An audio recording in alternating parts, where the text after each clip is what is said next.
नमस्कार. हिरवं जग या यूट्यूब चॅनलमध्ये आपलं सहर्ष स्वागत आहे.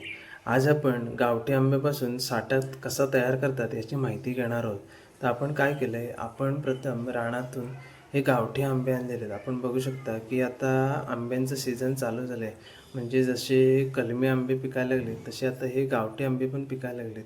आणि गावाला कसे मोठ्या प्रमाणात हे आंबे असतात, म्हणजे आपण जिकडे तिकडे बघू तिकडे आपल्याला आंबेच आंबे दिसतात. पण आता काय झालं आहे की पूर्वी कसं असायचं की ह्या आंब्यांसाठी झुंबड असायची. म्हणजे लहान मुलं वगैरे काय करायचे, ह्या मे महिन्याची सुट्टी वगैरे पडली की आंब्यांच्या झाडाखालीच असायचे. पण आता काय झालं आहे की हे जे आंबे वगैरे आहेत ते झाडाखाली असेच पडून असतात. तर लहान मुलं काय करतात की हे आंबे वगैरे पण जास्त खात नाही. पण आम्ही जेव्हा लहान होतो तर आम्ही दिवसभर आंब्याखालीच असायचो. म्हणजे आम्हाला जेवणाची पण शुद्ध नसायची. म्हणजे काय करायचं, आम्ही काय करायचो की आंब्याखाली एक छोटंसं घरटं वगैरे बांधायचो दगडाचं वगैरे, व त्याच्यामध्ये हे आपले गावठी आंबे वगैरे आहेत ते साठवून ठेवायचो.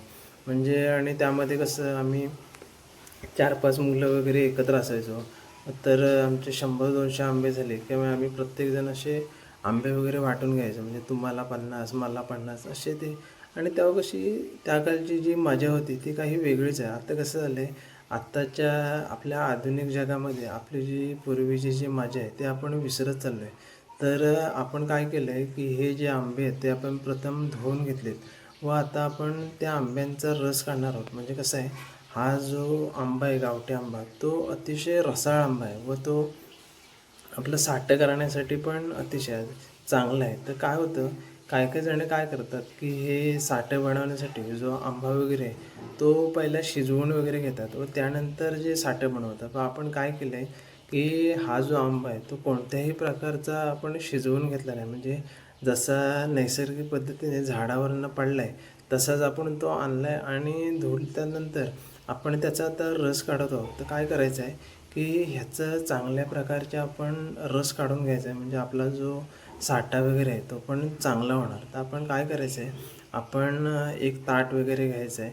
तर त्या ताटामध्ये आपण थोडं जे गोडे तेल वगैरे असतं ते लावायचं आहे. म्हणजे काय होणार, आपण जो साठा वगैरे टाकणार तो चिकटणार नाही. म्हणजे काय होतं की आपण ह्या ताटामध्ये जो साठा टाकणार आहोत तर तो 2-3 दिवस सुकवायचा आहे. म्हणजे काय होणार की खाण्यासाठी पण अतिशय योग्य व चांगलं आपल्याला लागणार. म्हणजे आपण जेव्हा पावसाळ्यामध्ये आंब्याची कमतरता वगैरे, म्हणजे तेव्हा आंबे कसे संपून जातात, तेव्हा एक आंब्याची चव म्हणून आपण हा साठा खाऊ शकतो. तर काय करायचं आहे की पूर्ण ताटाला आपण थोडंसं तेल लावायचं. आता कसं झालं आहे, सध्या तेलाची पण टंचाई निर्माण झाली. तर आपण कमी प्रमाणात तेलाचा वापर करायचा. म्हणजे जास्त प्रमाणात तेल नाही घ्यायचं, थोडंसंच घ्यायचं आहे. कारण कसं, जास्त आपण तेल वगैरे घेतलं की तो साठा वगैरे कसा थोडा तेलकट वगैरे होतो.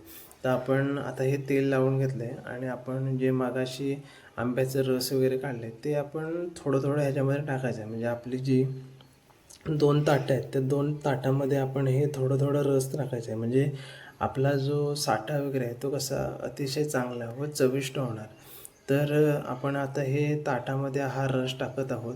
तर हे कसं रस टाकायचा आणि त्यानंतर आपला जो ताट वगैरे आहे तो थोडा सरकवायचा. म्हणजे जो आपला साठा आहे तो ताटाचा संपूर्ण जो भाग आहे तो घेऊ शकतो. म्हणजे कुठेही भाग राहत, म्हणजे कसं होतं, एका साईडला आपला साठा थोडा जाड किंवा पातळ होऊ शकतो. त्यामुळे आपण काय करायचं आहे की थोडा हा आपण हलवून घ्यायचा आहे. म्हणजे आपलं जे साठा वगैरे असेल तो एकजीव होणार, म्हणजे एकत्र होणार.